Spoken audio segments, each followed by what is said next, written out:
Hey guys, it's Quiet Path here, and this is my first check-in video. I still have a outline here that I'm gonna follow because, as I said in my last video, I'm still getting used to speaking in front of a camera. So as you can see by the title, I feel like a failure because I'm taking a gap semester. This decision wasn't really easy for me because I always wanted to graduate on time. That's not gonna happen anytime soon because I made some mistakes in the past. Part of me feels relieved that I made this decision because before this, I felt a lot of anxiety, fear of having to go back to school while I felt like I still wasn't ready to go back because during break, I was still in a rut. I didn't have a consistent routine or schedule. It was just a mess. In the fall semester, I was also struggling. It's like a common theme. My college experience, I was just struggling throughout. I don't want to go on a tangent, so I'm gonna kind of follow my script here. Right now I'm going back to live with my parents again. I don't really live that far from my campus. I live actually quite close. I'm an in-state student, so like my campus is like a 45-minute drive. So it's not that much of a drive. So yeah, I have an active lease right now. I don't really want to go back to my apartment right now because I have roommates. Me struggling with, social anxiety and my deteriorating mental health. I don't really want to be in that environment where I always feel like I have to be presentable and wear a mask because every time I'm at my apartment I still feel very self-conscious. I always feel like I have to, like I said before, wear a mask and carry the conversation. I always think about what my roommates is gonna think of me. During my fall semester, I didn't really talk to any of my roommates that much. I would talk to them if I saw them. I wouldn't just ignore them or anything like that. But most of the time, I just stayed in my room. My roommates were very, very kind, friendly, pretty approachable people. But despite that, I still didn't take advantage of, being friends with them and having like people that I can talk to. I feel like it's a bit too late now because like I never really talk to them. I just don't feel comfortable talking to people that I don't know. I don't know, guys. It's just easier to like talk to people that that you're already friends with, but like I know I need to talk to them to be friends with them. These people were my random roommates and I didn't even know them. I hope you guys get what I'm trying to say here. Like the people that you actually make friends with, like that you meet, like the friends that I made in the past, like at clubs or in classes, like I naturally just built these bonds because we had something in common. But I don't know, it's just something about like, random roommates. Like I just don't really feel like that connected to them, even though like they're friendly and kind. Alright guys, I just want to clarify the point that I was trying to just make in the video with my roommates and stuff. So what I'm just trying to say is like it just feels forced. Like the connection and having to talk to them and interact with my roommates, it just doesn't feel authentic. It doesn't feel genuine. It feels like an obligation that we like kind of have to like, you know, be friends with your roommate. You know what I mean? That's what I'm just trying to say with that point. And at the time, I just couldn't explain it properly. But yeah, that's why I don't like having roommates in general because of that feeling alone. And of course, you know, obviously, if you talk to your roommates and you guys get along, that's perfect, honestly. But for my case, I just never really liked the idea of having roommates. I like to live by myself. And also, I wanted to mention that um, this is probably something that I need to work on, but like, I always put this pressure on myself that I have to entertain like most people, or like, like my roommates, for example. Like, I feel like I have to, you know, talk to them when I see them. You know what I mean? Like, even though just acknowledging them, saying hi is enough, like, I feel like I have to talk to them and, make conversation. It's just really exhausting, especially for someone who has social anxiety, where I have to keep coming up with like, topics to talk about, to entertain, my roommates. And it's just really, really exhausting, honestly, and it gives me a lot of anxiety. Also, another thing I wanted to clarify is that when I said that I didn't take advantage of the opportunity to be friends with them, like, what I meant was, like, I had an opportunity to foster new friendships, and have people that I can talk to, and someone that can support me during this time, or just like make friends in general. Me, being me, and being an introvert, I didn't make the effort to take that relationship further with my roommates. Like, I did try, like, I would ask my roommates to work out with me, go out to eat together, all of us, but those things never happened. Everyone was busy, or something came up, so I never followed up with my roommates. But I did try, but I didn't try hard enough, and I guess a part of me never felt that comfortable with them, and I just didn't feel that connection or spark to pursue that friendship. So now I feel like it's too late. Yeah, when I'm just there at my room, I just tend to self isolate. I just stay in my room. And one of the reasons why I'm staying with my parents now is because when I'm there, like, I go hungry because I don't want to go out and use the kitchen. Because, like, when you're there in the kitchen, when you just want to cook your food, like, I just don't want other people to be there with me. Like, I know, like, everyone is entitled to use that kitchen, which is fair because everyone's paying for it. When I cook, I just want to just, like, just cook and just focus on my, the dish that I'm cooking, the meal that I want to eat, without having to make small talk. Because I feel like every time I'm with my roommates, like, literally all of them, I feel like it's just small talk. And I hate small talk. I'm not a big fan of it. Okay. And, when they're talking to me, I, I lose my focus, I lose my groove, and I feel like I'm wasting time, because, like, I can't, it's hard for me to focus, like, cooking and at the same time talking to my roommates. And at the same time, I also feel like I have to be presentable. I feel like I have to carry the conversation. And like, I don't like silence. And I know that's probably something I need to, like, get better at and just, like, accept it's natural. But I don't know, when you have social anxiety, like, it's easier said than done.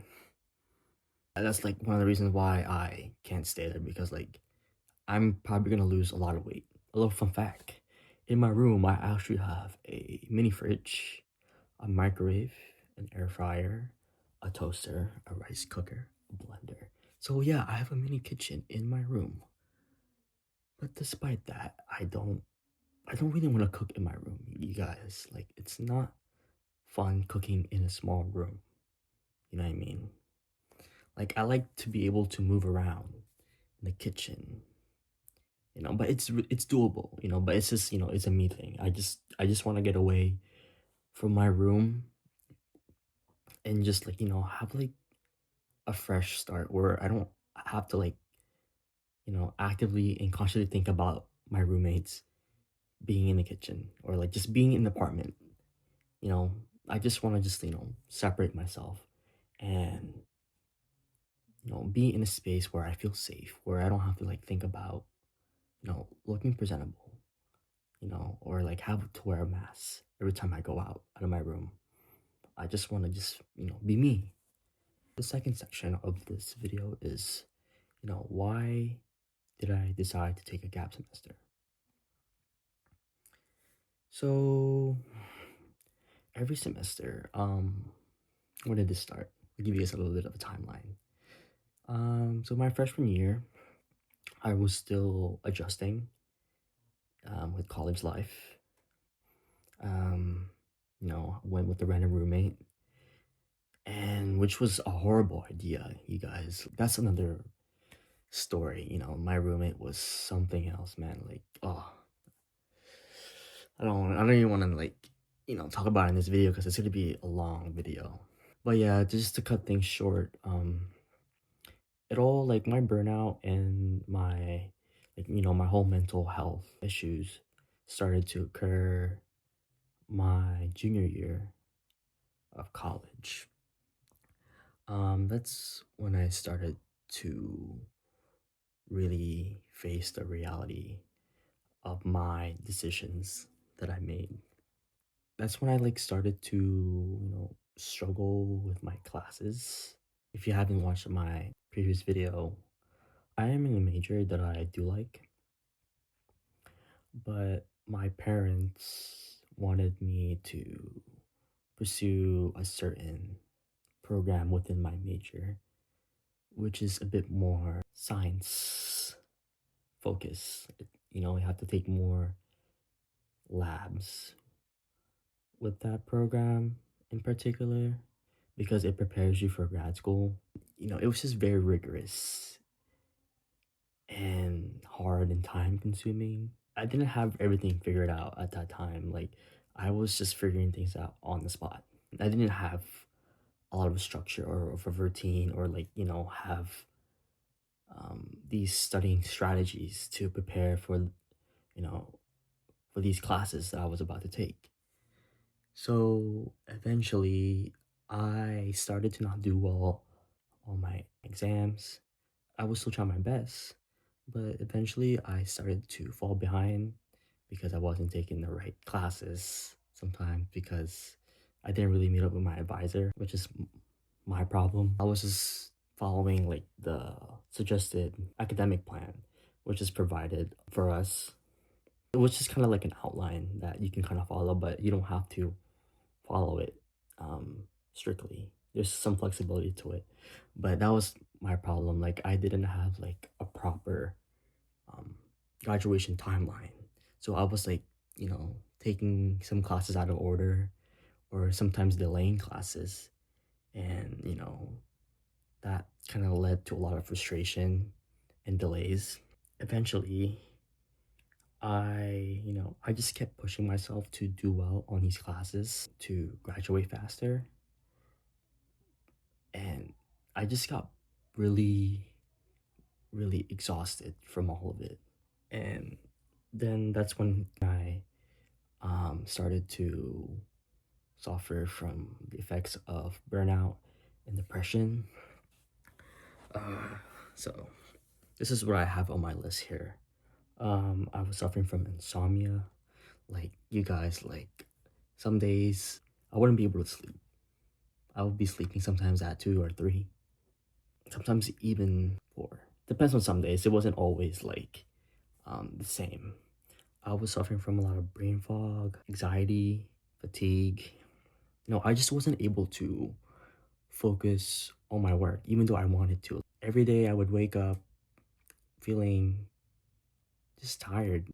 I would still go to class consistently every day. I'm not the type of person to skip classes. I always show up, sit in front when I had the courage to. But this semester, the last semester, the fall semester, I actually decided to sit in front of class, which is one of my goals and I did it like till the end of the semester and like made a good impression and good relationship with my professor. My room was also like really disorganized and messy.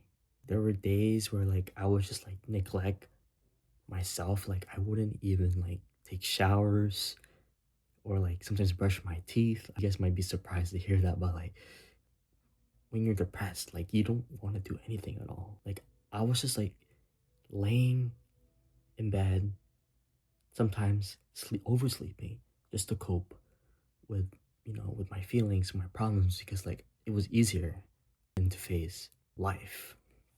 That's what happened like towards the end of the fall semester. Like the beginning of the small semester, I was actually doing good progress. I was going to office hours like nearly every day. That was one of the things I made a goal for myself for the fall semester, was to go to office hours every day for my classes.